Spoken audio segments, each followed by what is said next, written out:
There are several reasons as to why I decided to contest this elections.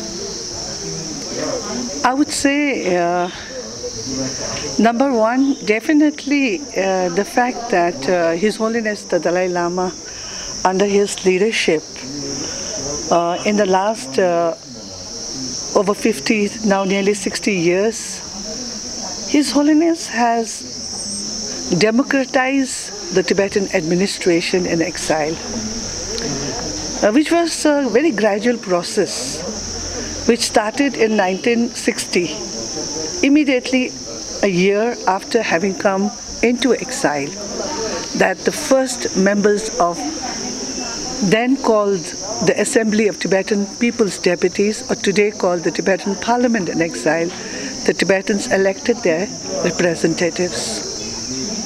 And at that time, the cabinet was still appointed directly by His Holiness the Dalai Lama as the head of the state. And then we also came to a stage where, the power to elect the executive head was then devolved to the Parliament in exile. Then again, there was another devolution whereby a change, democratization, where in 2001 we started electing directly by the people the head of the Tibetan cabinet, called the Kalan Tipa. Kalan is a minister, Tipa means the head of the cabinet. His Holiness continued to be the head of the state. Then in 2010, again a huge democratization process was introduced, whereby His Holiness the Dalai Lama decided to absolutely devolve all his political power to the elected leadership. So that was a very, very big change. Of course, there were many of us. In fact, the Tibetan Parliament in exile at that time passed a resolution requesting His Holiness the Dalai Lama to reconsider the decision to devolve all his political power. But then it was His Holiness the Dalai Lama who insisted that these steps must be taken. And so therefore we started from 2011 onward having what we called then a SIKYONG. Si is political, Kyong is the one who leads that. So we started electing our political leadership. So therefore this position becomes very, very important. So therefore, considering the importance and the democratization process that has been gone through, in respect and in gratitude of that democracy, I believe it is my responsibility to come forward to contest. Then also, as a woman where in exile, we have equal rights according to the Tibetan Charter. And being a woman who has been elected and have served in the highest protocol office, that is the Deputy Speaker, I feel it is also my duty towards all Tibetan women today and for the future that I take the responsibility and come forward to contest. So even if I don't win, at least I make a way where we can think of the possibility of having a woman leadership. Third reason why I am contesting is because of my years of experience that I have as a member of a non-governmental organization, then having served in the Tibetan Parliament in exile for 4 consecutive terms. For 20 years almost I've been in the Parliament as a member of Parliament. I've been elected 3 times as a Deputy Speaker of the Tibetan Parliament. Then again another 5 years as a minister, as a Home Minister I served. So I feel that all this experience that I have, I must be able to utilize that. And therefore, I think now it is time for me to take the responsibility and come forward, especially at a time where we still have the presence of His Holiness the Dalai Lama. And definitely because I believe that for our future course of Tibet, we really have to start from our base for the Tibetan to mobilize support and campaign for Tibet in a more defined way. So therefore, lobbying, working with the people and the political parties, the government, the Parliament of India becomes most important for us, because I believe we have to start from our base. Our base is India. And India is the country in the world which has so far have done the greatest, and we are in deep gratitude to the people and the government, the consecutive government of India. So therefore now we think that our future is interlinked, and India, we hope, will take a more proactive political position on Tibet. So, and also I feel I am fit for handling that responsibility. So these are basically the reasons what had prompted me to come forward and seek election, to be elected to the post of SIKYONG. What are the, if elected, what are the core issues that you're going to, address? And what do you think are the changes that need to be brought about in the cabinet, in the government? What do you think? What are your opinions on that? For us, one thing good for us is that in the last 60 years also, despite being in exile and not so much a big population in exile, but under the leadership of His Holiness, we have been able to internationalize the Tibetan issue and bring the Tibetan issue as a core issue in the international platform, especially considering the fact that Tibet today is under occupation and all. So that has been done. Now what I believe I can deliver, and what I think now is a turning point with the geopolitical changes happening all around in the world, is that now Tibet has to be recognized on fact, on basis of history, first by the government of India, by the Parliament of India, as an occupied nation.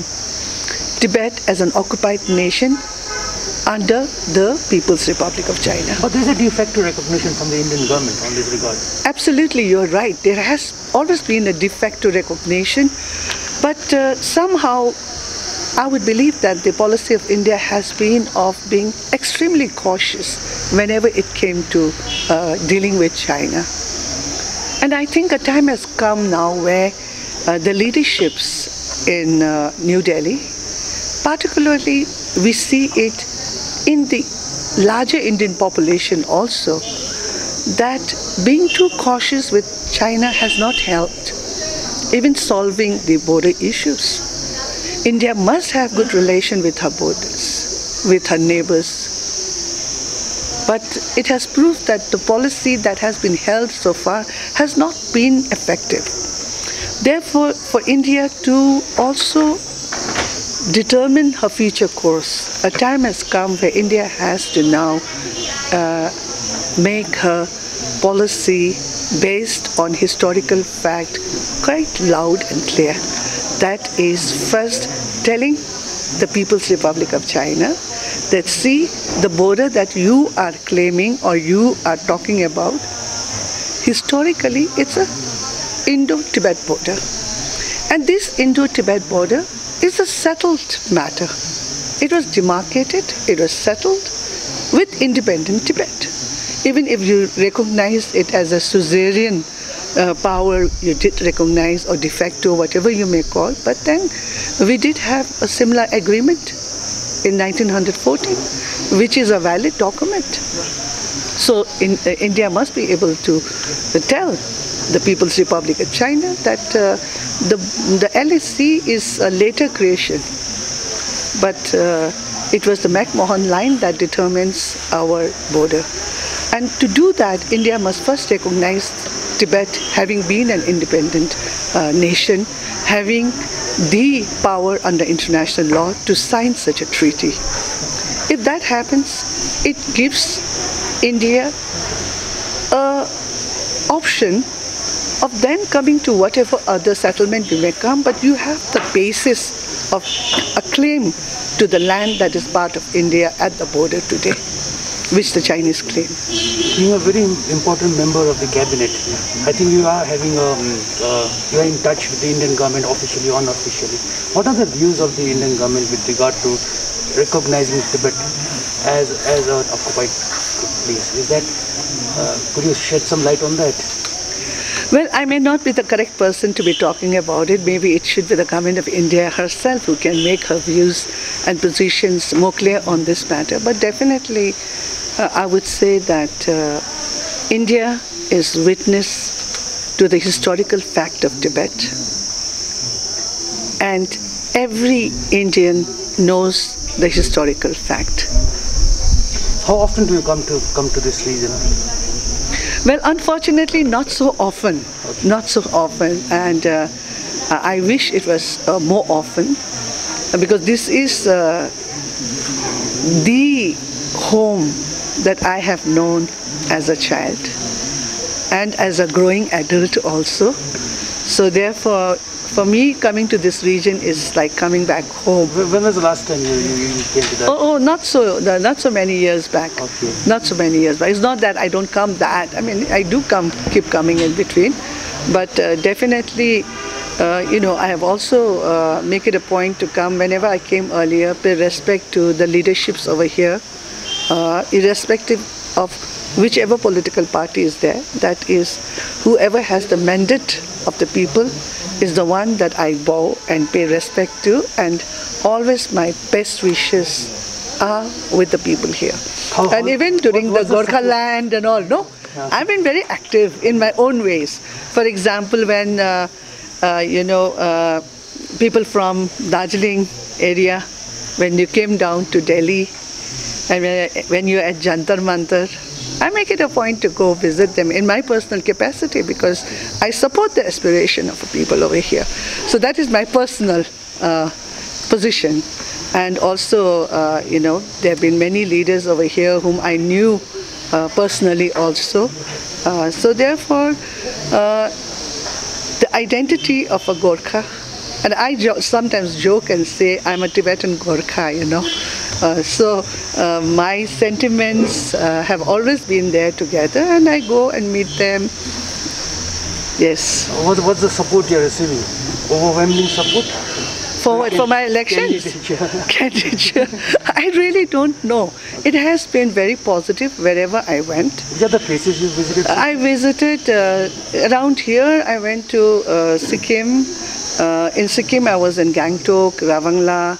Then we went to Kalimpong, and today morning we went to Tibetan Refugee Self-Help Center. That's where I first started my schooling. My, basic foundation was there. I was there in 1970, 71. I mean, like decades back. Maybe many of you were not born at that time. So those days, the concept of going in a taxi was not there. The taxi was taxi में जाने तो बाद में आको नि हाम्रो land Rovers हुन्थ्यो त्यो त अब कालिम्पोङ दार्जिलिङ ततिकै हामी गयो भने घुमसम्म पुग्यो भने एकदमै ठुलो कुरा. So we used to walk to our school even as a child, and we never felt the distance, and now we have to drive race anyway. So it was wonderful. Reception was very good, and what I see is that almost the entire population is participating in the process. So I think they're taking this responsibility seriously. And also I'm very happy to share with you that the voting percentage is very, very, very good amongst the Tibetans. And also we are a small community. So I think it is really for them taking their responsibilities seriously that they are coming. So others, if in case all who came are going to vote for me, then I think I'm already declared a winner. But I would like to believe that they came more as a democratic process in respect of that. You also have a political party, right? Are you being backed by any political parties? Oh, we do not have actually officially recognized political party. In fact, we are a partyless democracy. Because I heard somewhere there's a Tibet National Party, something. Yes, there is. No, there are some non-governmental organizations among the Tibetans, and they are also very active, not only within the community but also in raising the Tibetan issue as in the community, from the civil society, and also politically being very active. Like we have the Tibetan Youth Congress, Tibetan Women Association, then we have organization of the 3 regions, then we have the Tibetan National Democratic Party, and then we have some others also, like the Students for Free Tibet are a very, very active group. The Tibetan National Democratic Party is not a political party as such. Well, it claims itself to be a political party, and it's but however our system, the electoral system, does not allow a space for any political party. In fact, our process, the election process is such that now on the 3rd of January we will be first having a nomination round. That is, no political party can declare any candidates. It is the people who will decide who should be the candidate. So therefore, first we'll have... How do they write their names? Yeah, they write their names. Okay. So there's a column that you write their names and anything that will identify. Thousands of candidates, right? Thousands of people can be there, if in case. But however, what happens is, now in the final round, 2 persons who get the highest number in the nomination, they get selected to become candidates. So nobody would want to waste their vote. So they will try to put their vote to somebody who they think has a chance of being there and who they want to see there as a candidate. The final candidate would only be between 2 people? Only 2 persons. Okay, not 6 or 7? No, not 6 or 7. Because when Dr. Lobsang contested the elections, I think there were 6 or 5 No, people. there were, in the first round when they contested, there were 3 final candidates that were declared. Okay. And in the second round, there were 2 candidates who were declared, because the third candidate, the Election Commission said, should have at least, the difference of vote percentage between the second and the third candidate should be not less than 20%. Okay. This is what they said. But that created a little bit of discontentment among the public, because they felt that this was a new regulation that was made. So therefore, this time the Election Commission, way ahead, has already announced that they will have only 2 candidates in the final round. So therefore, people cannot afford to sort of waste their votes. So there is no question of filing a nomination for this particular first phase of the elections? Sorry? There is no question of filing a nomination for the first phase of the No, there isn't.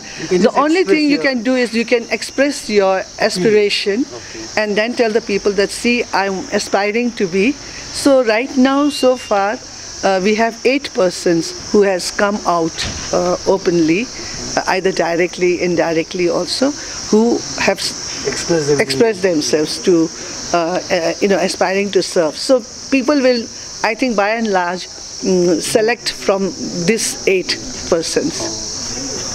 Thank you very much. And thank you very much for showing interest in the Tibetan election process. And therefore, I thank you all. And I think this helps, I take the opportunity also to meet the media, because I think this is a way of introducing, letting you know a little bit more about the Tibetans in exile.